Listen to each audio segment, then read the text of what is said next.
मुल्क के मसाइल की वजह हुक्मरान सियासी जमातें हैं। मुल्क आगे ले जाने के लिए सियासी अफाम तफहीम नागुज़ीर है। शफाफ इलेक्शन के बायस ही मुश्तरका लाए अमल पर इत्तेफाक मुमकिन होगा। अमीर जमात इस्लामी सिराजुल हक ने गैर मुल्की मीडिया को इंटरव्यू में कहा कि अफगानिस्तान, ईरान, पाकिस्तान बातचीत से खित्ते में अमन ला सकते हैं। ये पाकिस्तान है 25 करोड़ आवाम का है। ये पाकिस्तान जरदारी खानदान का, नवाज शरीफ खानदान का नहीं है। इन लोगों ने धोखा दिया रोटी, कपड़ा और मकान के नाम पर। ये नहीं दे सके।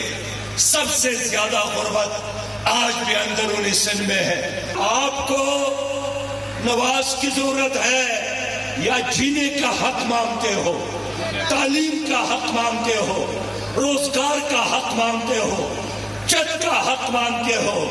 मेरे लोगों, पाकिस्तान को अमन की जरूरत है। सब्सक्राइब करें और बेल दबाएं ताकि कोई खबर रह न जाए।